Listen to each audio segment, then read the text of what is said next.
Hi everyone! So that's right, I've been trying to conceive before getting married. Not actually trying to conceive a child, but I've been preparing to conceive. So I've been doing all of the things that you do when you're trying to conceive, but I started doing them about a year ago. I've just been baby crazy. I've known that I will have a family one day. So my fiance and I have been together now for about a year and a half, and so about, 5 or 6 months into our relationship, I just really started thinking about my fertility. And I read the statistics that show that as you get older, you just aren't as fertile. So your chances to conceive go down. And, whereas a few years ago, I probably would have had no problem at all, and maybe I still will have no problem. That would be great. But in just a few weeks, I'm going to be 30, and when you hit 30, the chances of conception go down. And then when you hit 35, they go down even more. And being right here at 30 and right at the starting point and knowing that I would like to have more than one child puts me just in a situation where I want to do whatever I can do to make sure that I'm going to conceive, to make sure that I'm trying my best to do my part for conception. So for the past year, I have been logging my menstrual cycles on this really cool app. I would highly recommend it. It's called OvuView. It's OvuView. And what you do is you just log your periods. So on your very first day of your period, you just go in here and then you put that it's your first day, and after a couple months it starts to see your regular cycle, and you can also track other things like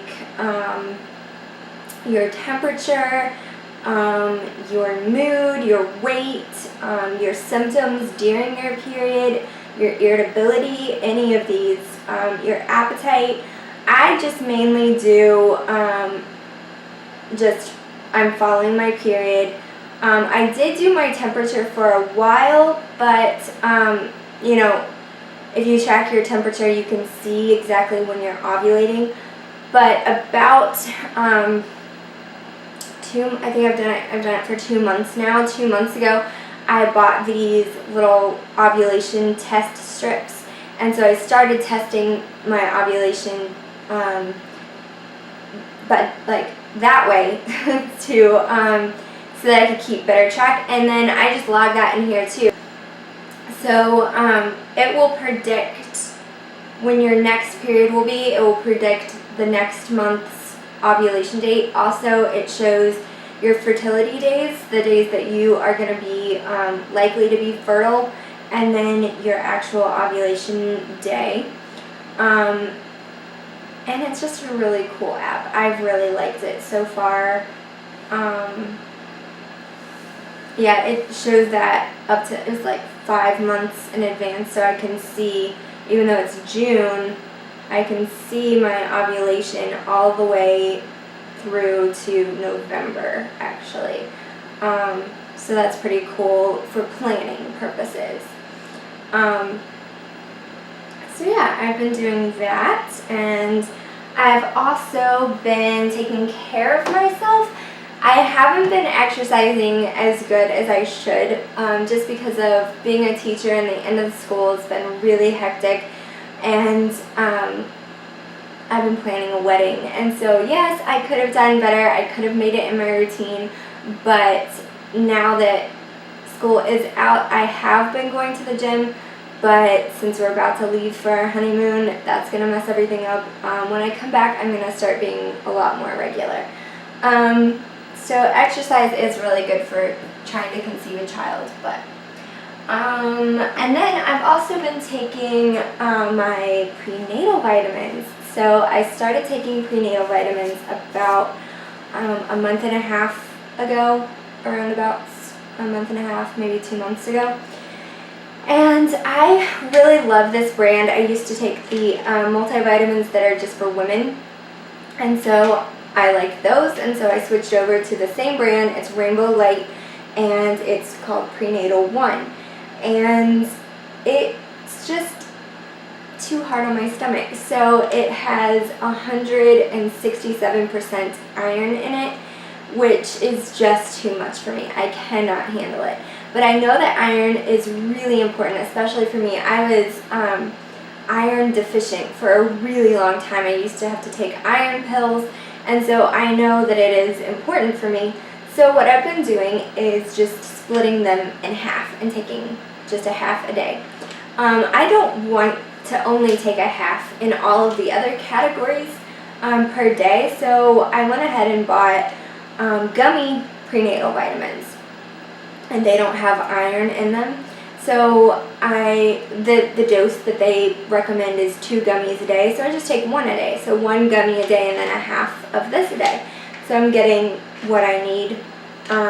But yeah, it's recommended to start taking prenatal vitamins before you conceive, and then while you are pregnant, and then after you have the baby while you're breastfeeding.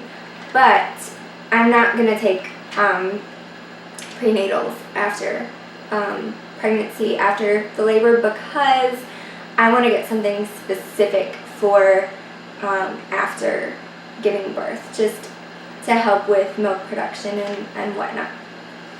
So that's vitamins. And then I've also been trying to drink this tea. I got this organic raspberry leaf tea, and it says that it supports healthy menstruation, tones the uterus, and may be used for menstrual cramps. But I've read a lot that raspberry leaf tea is just plain old good for your uterus. It's good for trying to conceive a baby. It's good for giving labor, or giving birth, giving labor. It's good for giving birth. And so I've been trying it out, and honestly, I didn't like it at first.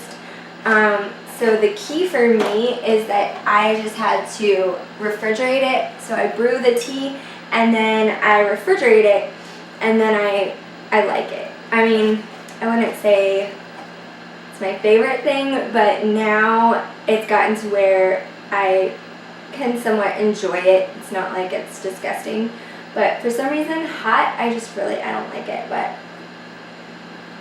this is what it looks like. It's pretty dark tea. It looks like any regular herbal tea. I usually love herbal tea too. I like all the different kinds of teas, but this one for some reason, just warm, it didn't do it for me. But anyway,